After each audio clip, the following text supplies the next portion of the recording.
Good morning. Good morning বলবো না, সকাল 8টা বাজে।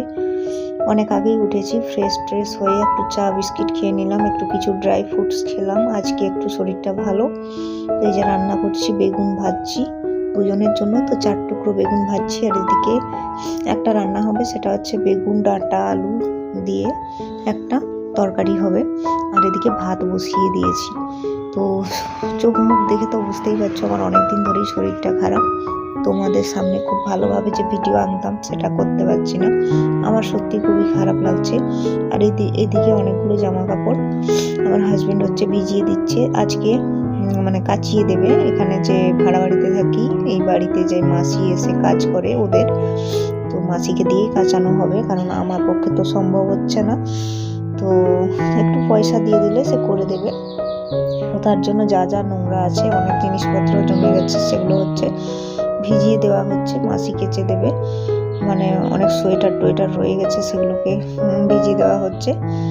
তো আর ওদিকে রান্না হচ্ছে, আর এদিকে হচ্ছে কালমেঘের পাতা, কালমেঘ নয় সরি, এটা হচ্ছে কুলেখাড়া পাতা। আমার হাজব্যান্ড হচ্ছে মিক্সিতে দিচ্ছে, এটা পেস্ট করে আমাকে দেবে, কারণ এর রসটা খাবো। হিমোগ্লোবিন লেভেলটা একদম কমে গেছে, শরীরটা একদম ভালো নেই। তো কারা কারা কুলেখাড়া শাক খাও বা এগুলো একটু কমেন্টে জানাবে। বেশ ভালো, রসটা একটু কষা কষা খেতে, কিন্তু পাতাগুলো বড়া করলে বেশ ভালো লাগে। কিন্তু আমার তো খেতেই হবে, কিছু করার নেই, ভাতটা তো একদম খেতে পাচ্ছি না। আর তোমরা দেখতে থাকো ভিডিওটা, কি কি করছি। এরপর স্নানটা করে নেবো, রান্নাটা করে নিয়ে তারপরে এই যে একটু ফল খেয়ে নেবো। মৌসুমি কেটে স্নান টান করলাম, ভাত খেলাম। আর আজকে তো রান্না দেখলে ওই সবজি হয়েছিল, আর বেগুন ভাজা, মাছ ভাজা, এগুলোই। একটু বিট লবণ দিয়েছি, হালকা টক আছে, ভালো, মুখটা ছেড়ে যাচ্ছে।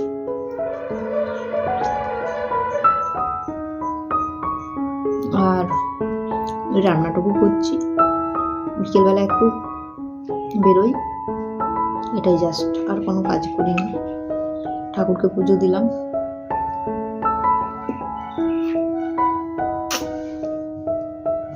আর আজকে ওই জামা কাপড়গুলো কাচানো হয়েছে মাসিকে দিয়ে, আমরাই কাচতাম, শরীর ভালো নেই বলে আমরা আর কাচি না, মাসি কেচে দিচ্ছে।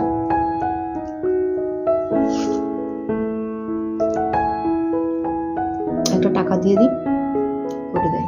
ওদের কাজের মাসি, যাদের বাড়িতে ভাড়া আছি, বললে একটু করে দেয়,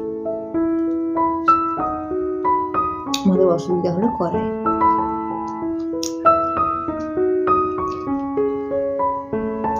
লেবুটা খেয়ে নি।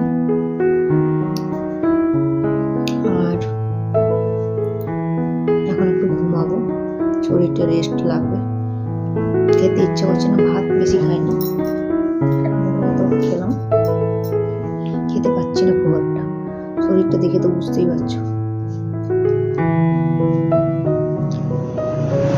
চলো লেবুটা খেয়ে নি। ব্লগটা বেশি বড় করছি না, এত দূরই করছি। কালকে আবার নতুন ব্লগে তোমাদের সাথে দেখা হবে। এখন এর ব্লগগুলো আমি খুব ভালো করতে পারছি না, আমি জানি, যতটুকু পাচ্ছি করছি। তোমরা প্লিজ আমার পাশে থেকো। তো চলো খেয়ে নি, তোমরা টাটা আজকে।